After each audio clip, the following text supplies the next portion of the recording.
Assalamualaikum warahmatullahi wabarakatuh. Innal hamdalillah nahmaduhu wa nasta'inuhu wa nastaghfiruh wa na'udzu billahi min syururi anfusina wa min sayyiati a'malina may yahdihillahu fala mudhillalah wa may yudhlil fala hadiyalah. Asyhadu an la ilaha illallah wa asyhadu anna Muhammadan abduhu wa rasuluh. Amma ba'du.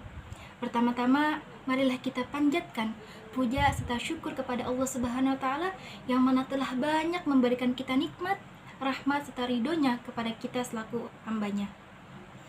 Maka dari itu, wajiblah kita untuk selalu mensyukuri apa yang telah Allah berikan kepada kita.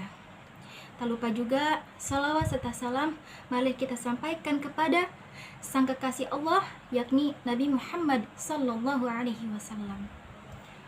Baik, pada kesempatan kali ini saya akan menyampaikan suatu pembahasan yang bertemakan sedekah tidak membuat kita miskin. Sebelumnya saya akan mengulas kisah pada zaman Nabi Musa alaihissalam, yakni terdapat pasangan suami istri yang kehidupannya serba berkekurangan selama bertahun-tahun. Tetapi mereka selalu bersabar dan mencari jalan keluar dari belenggu kemiskinan.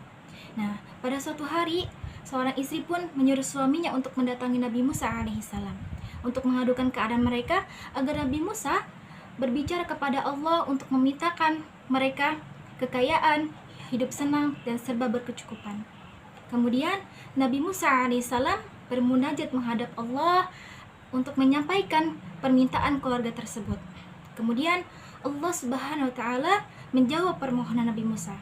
Allah Subhanahu wa taala berfirman, "Wahai Musa, sampaikan kepada mereka bahwa aku sudah mengabulkan permintaan mereka dan aku akan berikan mereka kekayaan.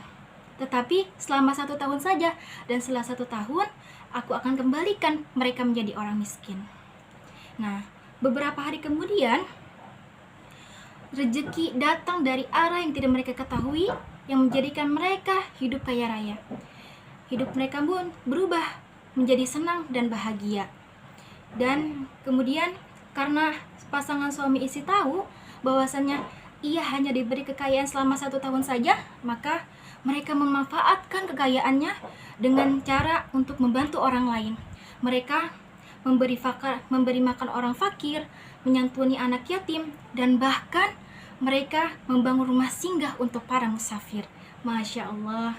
Kemudian 1 tahun berlalu, kehidupan mereka pun masih kaya raya.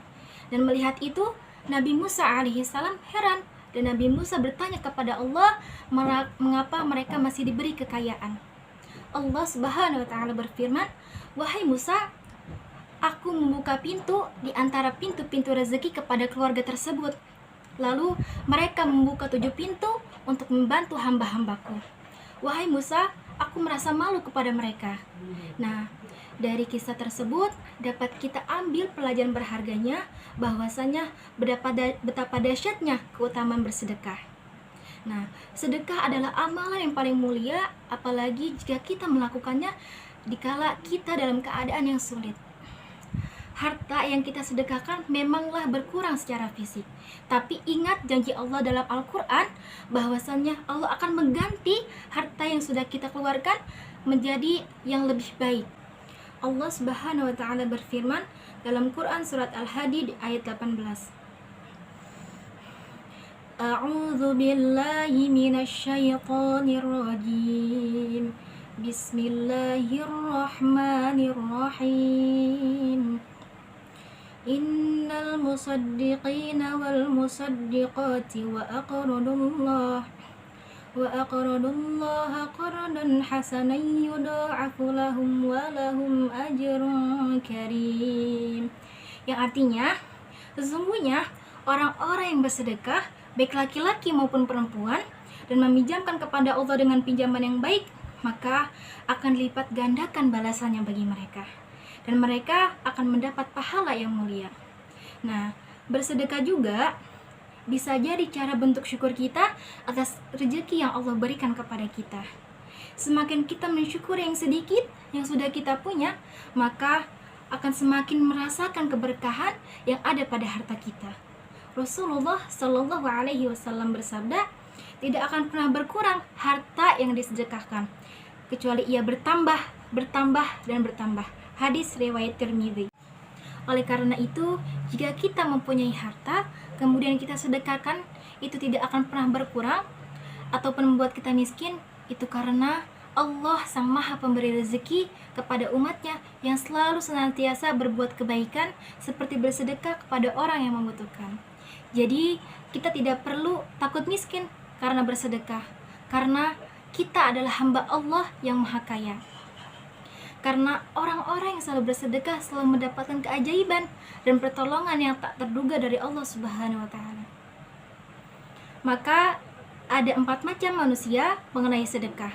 Yang pertama, orang yang tidak kaya atau tidak punya harta, ia tidak ingin bersedekah. Nah, orang seperti ini selalu berpikir, untuk makan saja susah apalagi untuk bersedekah.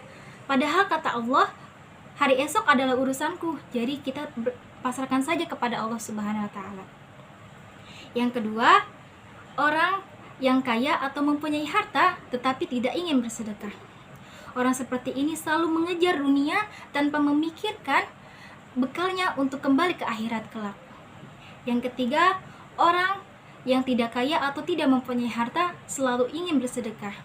Nah, orang seperti ini selalu berusaha untuk bersedekah walaupun ia dalam keadaan kesulitan, karena ia berpikir ia harus mengumpulkan amalan-amalan yang akan menjadi tabungan ia di akhirat kelak. Dan yang terakhir, keempat, orang yang kaya atau mempunyai harta selalu ingin bersedekah.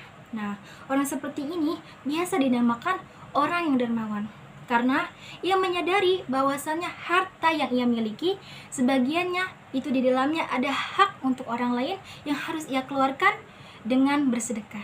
Kemudian saya mengutip dari buku yang berjudul Keajaiban Rezeki karya Ipo Santoso mengenai manfaat-manfaat sedekah, yaitu diantaranya tentunya melipat gandakan rezeki, memudahkan urusan, memudahkan jodoh, memudahkan keturunan, memelihara kesehatan, memanjangkan umur, dan menolak bala.